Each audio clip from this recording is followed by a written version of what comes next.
एक दिन गरुड़ भगवान विष्णु के वाहन आकाश में उड़ रहे थे। तभी उन्हें श्री कृष्ण का आदेश मिला, गरुड़, एक समुद्र में एक जहाज डूब रहा है। उसके नाविक मुझे पुकार रहे हैं, उन्हें बचाना होगा। गरुड़ तेजी से समुद्र की ओर बढ़े, लेकिन वहां पहुंचकर जो दृश्य उन्होंने देखा वो अचंभित करने वाला था।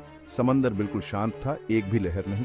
फिर भी बीच में एक जहाज डूबता जा रहा था और उसके नाविक समुद्र में कूद रहे थे। गरुड़ ने तुरंत अपने समुद्रा घोड़ा को बुलाया और उसे आदेश दिया कि वो नाविकों को बचाकर वापस जहाज पर रखे। समुद्रा घोड़ा ने सभी नाविकों को सुरक्षित वापस जहाज पर पहुंचा दिया। गरुड़ ने श्री कृष्ण का नाम लेते हुए समंदर में डुबकी लगाई और अपने विशाल शरीर से उस जहाज को उठाकर किनारे की ओर उड़ गए। लेकिन जैसे ही वो किनारे पहुंचे, उनके सामने एक और संकट खड़ा था।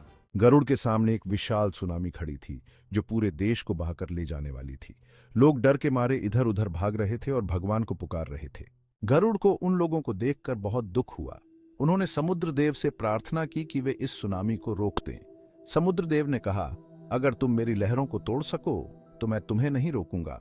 गरुड़ ने श्री कृष्ण का नाम लेते हुए अपने विशाल पंखों से सुनामी की लहरों को तोड़ दिया। लहरें शांत हो गईं और पूरा देश सुरक्षित हो गया। लोग खुशी में नाचने लगे। गरुड़ ने चारों ओर श्री कृष्ण का नाम फैलाया और उस देश के लोग भक्ति में लीन होकर नाचने और गाने लगे। गरुड़ ने अपना कार्य पूरा किया और फिर से आकाश में उड़ चले। गरुड़ धीरे धीरे आकाश में गायब होते हैं और शांत समुद्र का दृश्य आता है। यह थी गरुड़ की एक महान कहानी, जिसमें उन्होंने न केवल एक जहाज को बचाया बल्कि पूरे देश को विनाश से भी सुरक्षित किया। यह हमें सिखाता है कि जब हम भगवान का नाम सच्चे दिल से लेते हैं तो कोई भी संकट हमें नहीं डरा सकता। वीडियो का अंत एक शांतिमय संगीत के साथ होता है। अगर आपको यह कहानी पसंद आई हो तो लाइक, शेयर और सब्सक्राइब करना न भूलें। ऐसी ही और अद्भुत कहानियों के लिए जुड़े रहें हमारे चैनल के साथ।